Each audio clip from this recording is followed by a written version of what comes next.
Hello বন্ধুরা, good morning. আজকে ভাবছি একটু ডালিয়া করব, তো ডালিয়ার জন্য সবজিগুলো মোটামুটি কেটে নিয়েছি, কেটে ধোয়াও হয়ে গেছে। তো এদিকে কুমড়ো ভাজা বসিয়ে দিয়েছি, আর এদিকে কুঁদরি দেবো, টমেটো, আলু আর লঙ্কা, ব্যাস এই কটাই সবজি দেবো, বিশেষ কিছু দেবো না। তো আমার মোটামুটি ভাজাগুলো অল্প অল্প ভেজে নিয়েছি। এবার মুগ ডালটা একটু ভাজি, মুগ ডালটা ভেজে ফোড়ন দেবো, সাদা জিরে শুকনো লঙ্কা সব ফোড়ন দেবো, দিয়ে সবজিটা একটু দেবো আর একটু ভাজবো, দিয়ে যেমনভাবে করে সেরকমভাবে করবো। তো এবার ব্যাপারটা হচ্ছে, আমি তোমাদের সাথে একটা ছোট্ট গল্প শেয়ার করতে আসছি। মোটামুটি দেখো, আমি অনেক দিন ধরে রান্নাবান্না করি। আমার বাড়িতে মা অসুস্থ ছিলেন, বাবা অসুস্থ ছিল, তো আমাকে একটু স্কুল কলেজ করতে যেত, তো রান্নাবান্না করেই। তো বাপের বাড়ি ভার্সেস শ্বশুরবাড়ির কথাই আর কি এই প্রসঙ্গে বলছি।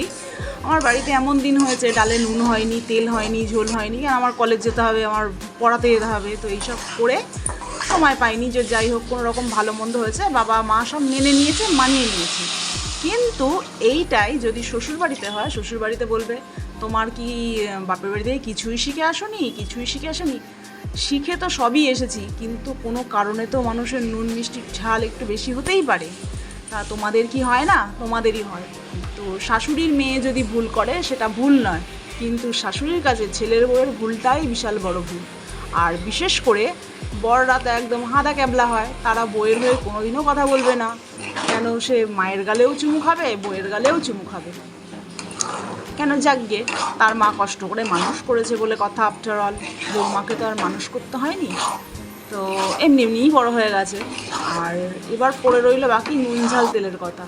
তারা রান্নায় যদি সুস্বাদু না আনতে পারে, তখন বলে সারাদিনের খাটাখাটনির পর আর কি করে ভালোই বা করবে, যাক আজকে খেয়ে নাও। কিন্তু সেই কথাটাই যদি বৌমার প্রসঙ্গে খাটতো, কতই না ভালো লাগতো। কিন্তু সেখানে বৌমার ক্ষেত্রে সেটা খাটবে না, সেটা খাটতেই বা যাবে কেন? আফটার অল সে বাড়ির বউ বলে কথা, তার সব কিছু পারফেক্ট হতে হবে। তো নিজেদের দোষটা কোনো দোষ না, কিন্তু বউয়ের সামান্য ভুল ত্রুটিটাই বিশাল বড় একটা দোষের কারণ। তো এই হচ্ছে গিয়ে বৈশিষ্ট্য দুই পক্ষের মধ্যে বা দুই বাড়ির মধ্যে।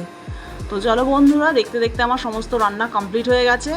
এবার পরিবেশন মা করে দেবে আমার বরকে, আমি খেয়ে দিয়ে অফিস যাব। তো চলো, টাটা।